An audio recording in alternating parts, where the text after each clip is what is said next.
I got to play Scott Pilgrim EX, and as a huge fan of the original beat 'em up, I'm so excited to have a successor to that game, but there were also a few things about this one that I'm not sure about.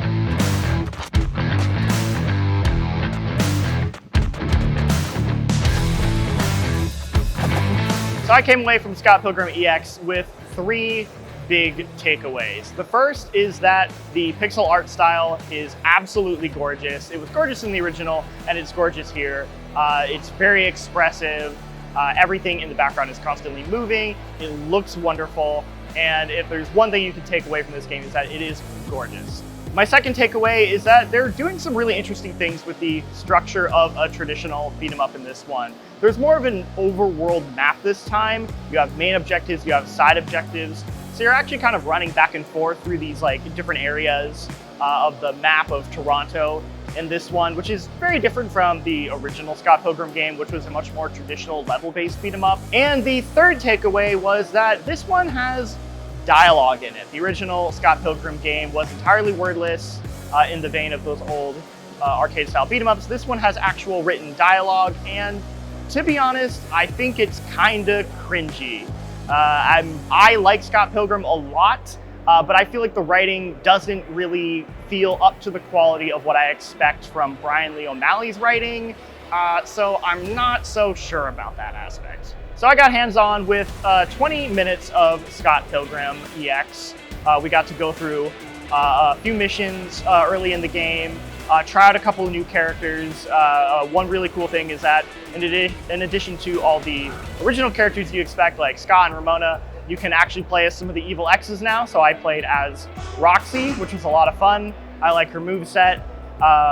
It's, as far as the way the game actually works, the combat is about what you'd expect from a beat 'em up style game. You have your basic move, your heavy move, you can do your grab, you have a power attack, and then you can do these little special summons that you can do.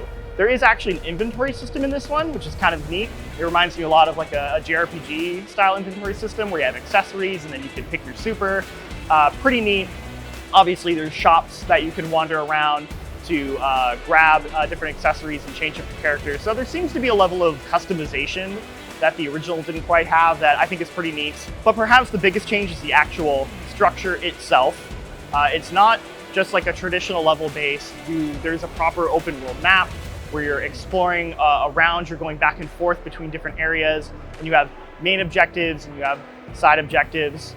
I found this structure to be really interesting, but I am worried a little bit about how that's going to feel pacing-wise, going back and forth through the same environments. Something I really liked about the original Scott Pilgrim game and arcade beat 'em ups in general is that they just have like a real snappy pacing to them. You're constantly moving from area to area, and each environment feels very different. So if you're having me go back and forth between areas, I could see it getting a little repetitive, but honestly, the slice was so small that that's not really something I can judge yet until I've actually properly played the game. The last biggest change that this game has is that it actually has dialogue in it. In the original game, it was entirely wordless in the style of classic arcade games. In this one, there is written dialogue. That's because it is its own unique original story. I was asked them if this is supposed to take place in the canon of the books or the movies, or maybe perhaps the new anime TV show.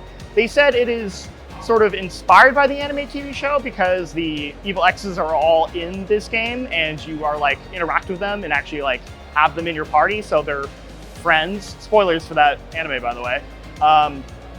But they did say that it still takes place within its own canon, and I guess that's kind of a thing that Brian Lee O'Malley wants to be really important, is that each Scott Pilgrim show or game can kind of feel like it exists in its own pocket universe of Scott Pilgrim, which I thought was interesting.